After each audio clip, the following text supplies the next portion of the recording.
Alrighty, you guys, so I already know that everything has been said about the Phoenix Suns' historical fourth quarter comeback against Sacramento Kings last night, but I thought it would be fun just to give you guys a follow-up video, sort of like one final video just to celebrate this historical win. But before we do that, you guys, do me a huge favor, make sure to Hulk smash that like button, and please subscribe for everything Phoenix Suns. If it has to deal with the Phoenix Suns, I'm going to make a video about it.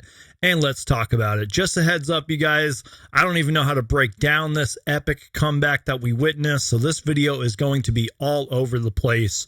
You have been warned. And let's start off with something that I read on CBS Sports, that Phoenix is just the second team in the last 25 years to overcome a deficit of at least 20 points in the final 8 minutes of the fourth quarter, ironically joining the 2019-2020 Sacramento Kings. And I know you guys already saw the awesome tweet by Tim Reynolds. This was the tweet of the night, in my opinion. The biggest fourth quarter comeback in the NBA since the bubble.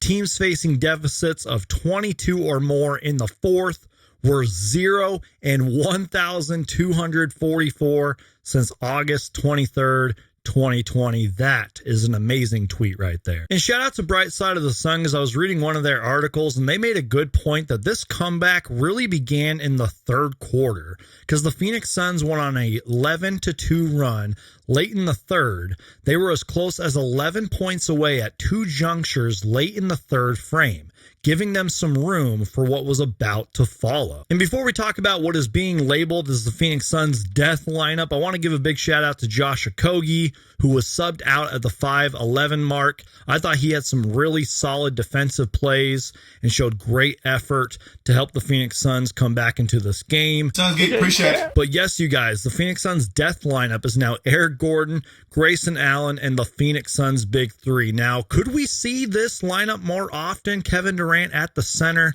Obviously, we won't see it against some bigger teams out there, but I want to see this lineup more often. And shout out to Kevin O'Connor from The Ringer. He had a really massive tweet about his takeaways from this game, specifically from what he saw from Kevin Durant. Now, I'm not going to sit here and read you guys the entire thing because that's just really boring, but he goes on to write that Kevin Durant forced a Domantas Sabonis turnover, blocked a De'Aaron Fox three, blocked a Malik Monk floater, hit 2 clutch threes, and made 4 clutch free throws. And he goes on to talk about Josh Okogie, Eric Gordon, Grayson Allen, and the Phoenix Suns' big three, but I really love the ending of the tweet here, and he goes on to write, Phoenix won't always use KD at center, but it's a weapon to turn to when needed, like tonight, and Vogel definitely will more often in the playoffs, as I fully expect them to. Tonight felt like a moment the Suns saw what they can become. And I mean, look at this graphic from ESPN right here. The final 8 minutes and 15 seconds of the fourth quarter, the Phoenix Suns had 32 points on 11 for 14 shooting, good enough for 79%. They were 6 for 8 from 3. The Kings only had 8 points and shot 23%. Remember, you guys, the Kings were up 109-87. That is absolutely bonkers. This game was incredible. And shout out to Shane Young for these tweets right here. He was talking about Kevin Durant being at the 5, and he said the lineup of Beal, Booker, Allen, Gordon, and KD played 5 minutes tonight. They were a plus 19 in those minutes. This lineup shot 2 of 2 on twos, say that 5 times fast, 5 of 6 on threes, 4 of 4 at the line. They had 7 assists on 7 buckets. Now let's listen to what Kevin Durant had to say after the game. How did y'all win this game? I had no clue. I usually know how the game is formed, but I felt like this was a blur. I feel like I looked up, it was down 6, so I looked up again, it's a tie game, you know? So everything happened so fast. I guess we were over in the zone and just locked in. I think once we went small and was able to switch off the actions, they're a team that likes to, you know, play the free-flowing movement offense. So when you could disrupt that, you know, they turn into a whole different team. So we pressured Sabonis a little bit more. We switched some of these screens and made them play one-on-one and made them, you know, turn into they're not a selfish team, but when you switching everything, that just makes you play ISO game, you know. So I think we did a good job of forcing them into that.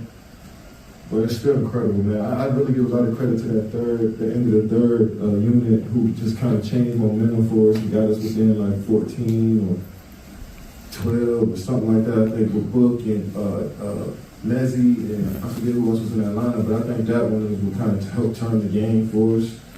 Even though we still got down 17 or 4, I feel like we seen something with that group that helped us, for the rest of the game. And I think that momentum kind of led us into the fourth. Frank Vogel had to say, We stayed in the fight mentally. There's a lot of moments where our guys, we're struggling and frustrated, and we're getting a bus kicked, quite frankly. Credit to Kings, they played a great basketball game tonight. The team's got a lot of firepower, and you got to match it. We didn't have our best offensive first 3 quarters. Could have played better there, and could have guarded with more fight, more disposition early in the game. But we've seen firsthand that the modern NBA teams never out of a game. We've lost a few, and that was the sort of messaging throughout the game is we're going to keep changing the game, but we just got to stay in the fight.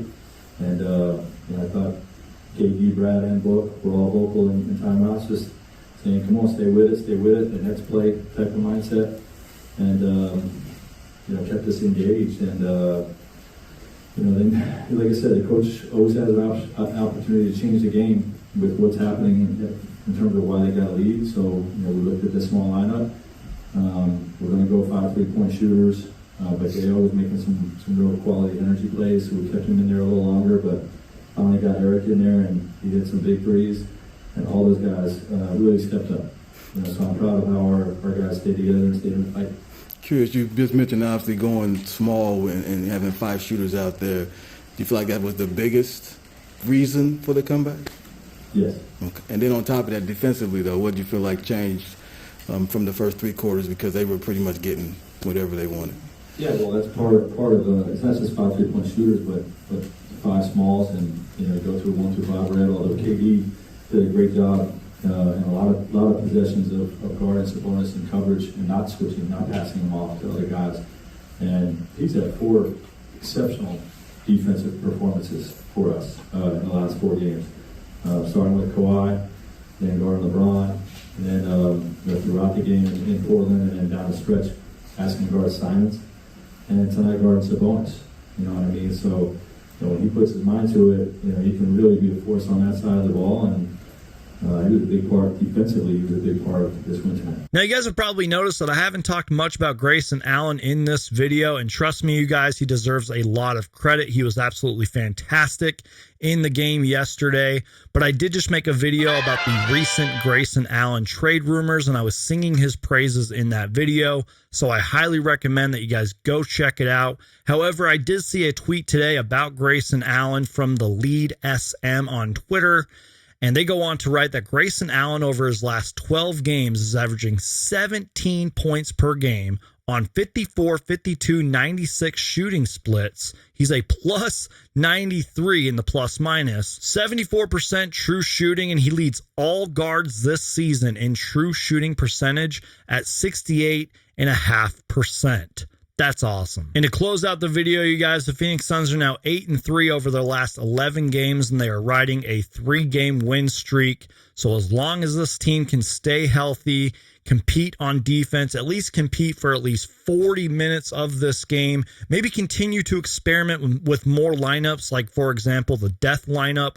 I really do feel like the Phoenix Suns can start building chemistry, and we can really see what this team is all about. Then we can fully judge this team. So did I miss anything from this historical comeback from the Phoenix Suns? I just thought it would be fun just to make a final kind of follow-up video to help celebrate this incredible win. Do me a huge favor, you guys. Make sure to Hulk smash that like button, and please subscribe for everything Phoenix Suns. If it has to deal with the Phoenix Suns, I'm going to make a video about it. Hulk smash that like button, you guys. Win or lose, Phoenix Suns for life. Thank you guys so much for watching, and go Suns. Sounds good. Appreciate it.